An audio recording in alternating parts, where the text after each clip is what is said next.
Break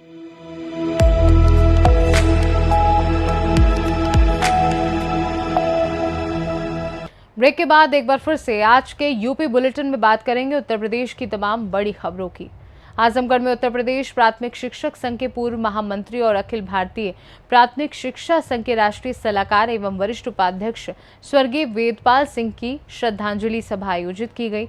वहीं देवरिया के गौरी बाजार थाना क्षेत्र में बिना अनुमति डॉक्टर भीमराव अम्बेडकर की प्रतिमा स्थापित किए जाने के बाद तनाव की स्थिति बन गई। इसके अलावा कोंच में निषाद पार्टी की बैठक आयोजित हुई, जिसमें जिलाध्यक्ष सत्य प्रकाश निषाद ने जाति प्रमाण पत्र और आरक्षण से जुड़े मुद्दों को लेकर अपनी बात रखी। वहीं ललितपुर में जमीन के फर्जी बैनामे का मामला सामने आया है। मैरोनी तहसील क्षेत्र में एक व्यक्ति ने कूट रचित दस्तावेजों के जरिए जमीन की रजिस्ट्री कराने का आरोप लगाया है। देखते हैं उत्तर प्रदेश की तमाम बड़ी खबरें विस्तार से। आजमगढ़ में उत्तर प्रदेश माध्यमिक शिक्षक संघ के पूर्व महामंत्री एवं अखिल भारतीय प्राथमिक शिक्षा संघ के राष्ट्रीय सलाहकार स्वर्गीय वेदपाल सिंह की श्रद्धांजलि सभा आयोजित की गई। प्राथमिक विद्यालय लालगंज में हुए कार्यक्रम में शिक्षक समाज, जनप्रतिनिधियों और संगठन के पदाधिकारियों ने उन्हें भावपूर्ण श्रद्धांजलि दी। वक्ताओं ने कहा कि वेदपाल सिंह ने शिक्षक समाज के अधिकारों और सम्मान के लिए जीवन भर संघर्ष किया। इस दौरान पुष्प अर्पित कर 2 मिनट का मौन रखा गया और उनकी आत्मा की शांति के लिए प्रार्थना की गई। उनकी कीर्ति ही ऐसी है कि काफ़ी शिक्षक नहीं, पूरा प्रदेश उनकी श्रद्धांजलि मना रहा है। जगह जगह हर ब्लॉकों में, हर जिलों में उनकी श्रद्धांजलि का आयोजन किया गया है। जो महापुरुष रहे उनके लिए क्या कहना? उनके लिए वही बात कहना है कि सूरज के नीचे दीपक को जलाना है। उनकी वो व्यक्ति नहीं थे, वो महापुरुष थे, और व्यक्ति नहीं थे, वो एक विचार थे। और शिक्षकों के लिए पूरा जीवन अपना उन्होंने समर्पित किया। शिक्षकों के मान सम्मान के लिए उन्होंने जितना संघर्ष किया, आज उसी के बदौलत हम शिक्षक समाज में एक सम्मानजनक जीवन अपना जी रहे हैं। उनका श्रद्धांजलि कार्यक्रम 3 तारीख को होने वाला है माटीगंज। कहाँ से लोग आने वाले हैं?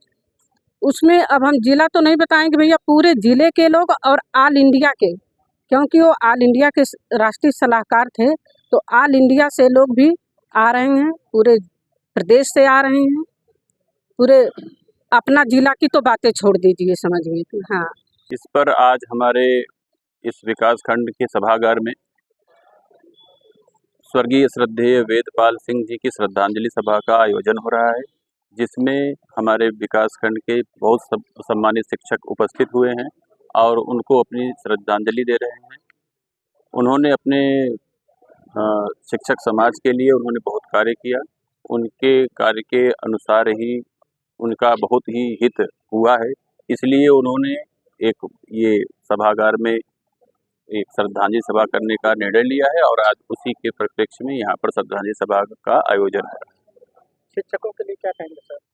शिक्षकों के लिए यही है कि उनके जो भी दिखाए गए संदेश हैं या मार्ग है, संदेश है, या उन्होंने जैसे ही प्रेरणा दी है कि हमें हरदम अपने प्रगति पथ पे चलते रहना चाहिए, अपने क्षेत्र में रहते हुए अपना उत्तम कार्य करने का जो संदेश उन्होंने दिया है, उसको पथ प्रदर्शन मान करके अपना कार्य करने के लिए उन्होंने कहा है, वही कर रहे हैं सब शिक्षक। आजमगढ़ से सीनू संवाददाता सतीश चौहान की रिपोर्ट।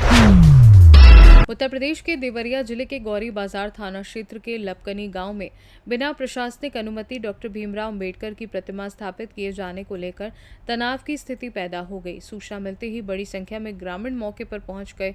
स्थिति की गंभीरता को देखते हुए पुलिस और प्रशासनिक अधिकारी तत्काल मौके पर पहुंचे तथा एहतियात के तौर पर गाँव में भारी पुलिस बल तैनात कर दिया गया।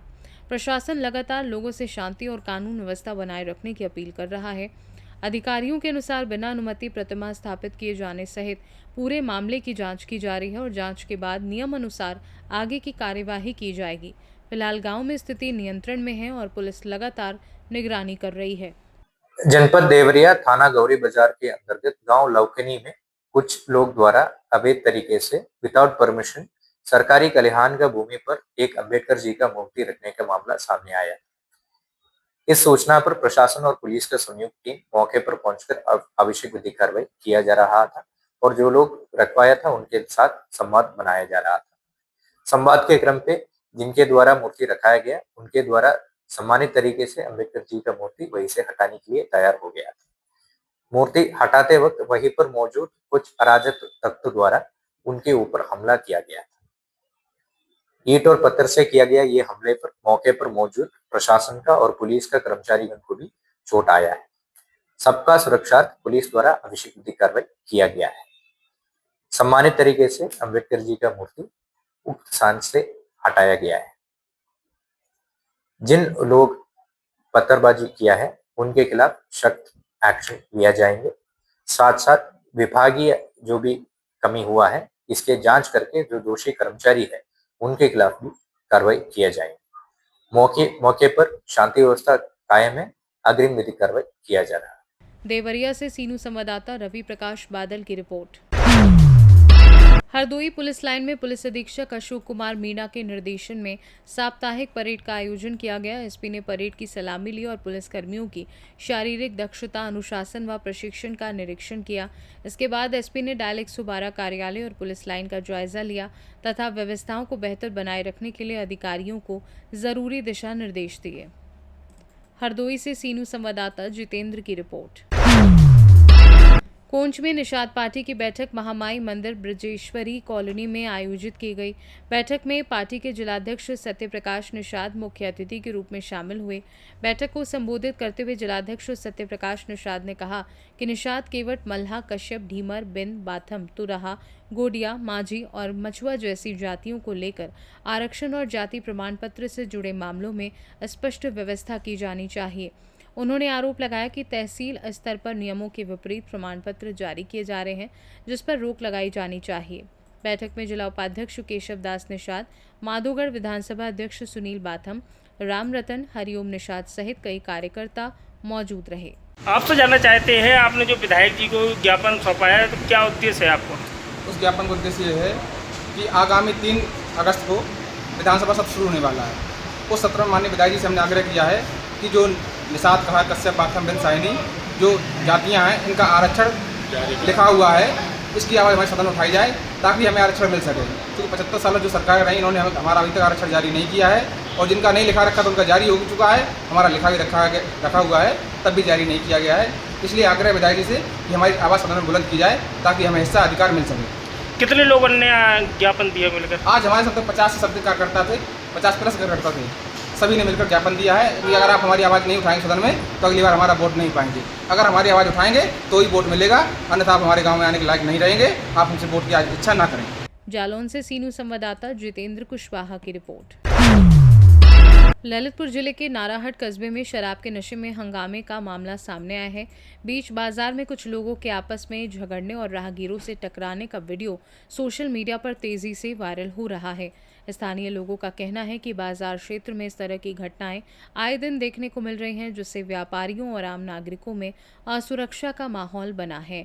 लोगों ने पुलिस प्रशासन से शराबियों के खिलाफ सख्त कार्यवाही करने, बाजार क्षेत्र में नियमित गश्त बढ़ाने और सुरक्षा व्यवस्था मजबूत करने की मांग की है। हालांकि वायरल वीडियो की स्वतंत्र रूप से पुष्टि नहीं हो सकी है। इस मामले में पुलिस की ओर से अभी कोई आधिकारिक बयान सामने नहीं आया है। ललितपुर से सीनू संवाददाता विकास सोनी की रिपोर्ट।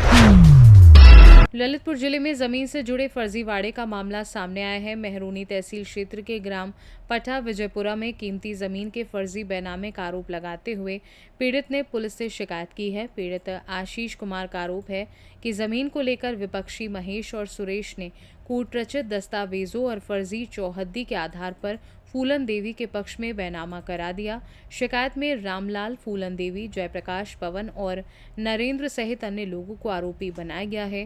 पीड़ित का आरोप है कि मामले में शामिल कुछ आरोपियों पर पहले भी मुकदमे दर्ज हैं। मामले में कोतवाली मेहरूनी पुलिस ने धोखाधड़ी और कूटरचित दस्तावेज तैयार करने से संबंधित धाराओं में मुकदमा दर्ज कर जांच शुरू कर दी है। पुलिस का कहना है कि जांच के आधार पर आगे की कार्यवाही की जाएगी। ललितपुर से सीनू संवाददाता विकास सोनी की रिपोर्ट। उत्तर प्रदेश बुलेटिन में फिलहाल के लिए इतना ही। देश दुनिया की बाकी खबरों को जानने के लिए देखते रहिए सी न्यूज़ भारत।